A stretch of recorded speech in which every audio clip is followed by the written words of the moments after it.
தெனாலிராமன் கதைகள் 132. மாயக்கிண்ணம். விஜயநகர பேரரசிற்கு ஒரு முறை ஒரு வெளிநாட்டு வணிகன் வந்தான். அவன் மன்னர் கிருஷ்ணதேவராயரிடம் ஒரு விசித்திரமான வெண்கல கிண்ணத்தை கொடுத்து, மன்னா, இது ஒரு மாயக்கிண்ணம். இதில் ஊற்றப்படும் நீர் அருந்துபோரின் மனதிற்கு ஏற்ப சுவையை மாற்றும். இதில் ஒரு ரகசியம் உள்ளது. அதை யாராவது கண்டுபிடித்தால் அவர்களுக்கு நான் 1000 பொற்காசுகள் தருவேன் என்றான். மன்னர் ஆர்வத்துடன் அந்த கிண்ணத்தை வாங்கி தன் சபையில் வைத்தார். மன்னர் முதலில் அதில் நீரை ஊற்றி அருந்தினார். அவருக்கு அது தேனாக இனித்தது.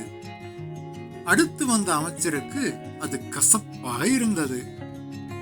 மன்னா, இது உண்மையிலேயே மாயக்கிண்ணம்தான் என்று அனைவரும் வியந்தனர். ஆனால் தெனாலிராமன் மட்டும் தூரமாக நின்று கிண்ணத்தையே உற்று பார்த்து கொண்டிருந்தான். அவன் எதையும் குடிக்கவில்லை.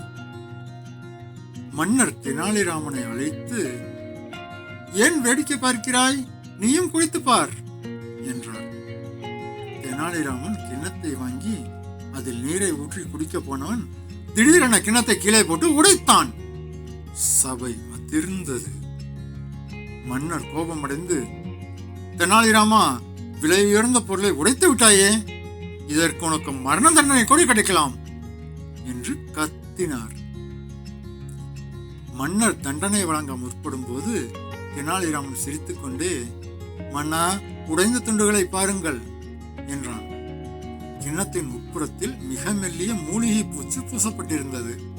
தெனாலிராமன் விளக்கினான். மன்னா, இது மாயக்கிண்ணம் அல்ல.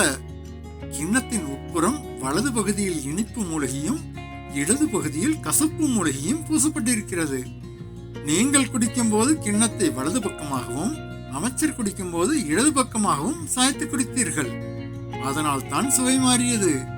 இதை உங்களுக்கு நிரூபிக்கவே நான் கிண்ணத்தை உடைத்தேன். மன்னர் உண்மையை உணர்ந்து சிரித்தார். அந்த வணிகன் தன் ரகசியத்தை ஒப்புக்கொண்டான். பேசியபடியே 1000 பொற்காசுகளை சபையில் கொடுத்தான். அரசர் தெனாலிராமனின் புத்திசாலித்தனத்தை பாராட்டினார். நீதி. எல்லோரும் நம்புவதை நாமும் அப்படியே நம்பிவிட வேண்டிய அவசியம் இல்லை. எல்லாத்துக்கும் கதை பிடிச்சிருந்தா உங்களுக்கும் பிடிச்சிருக்கணும் அப்படிங்கிற அவசியம் இல்லை. ஆனா இந்த கதை உங்களுக்கு பிடிச்சிருக்கும்னு நம்புறேன். அதனால சப்ஸ்கிரைப் பண்ணுங்க, லைக் பண்ணுங்க, கமெண்ட் பண்ணுங்க. தேங்க்யூ.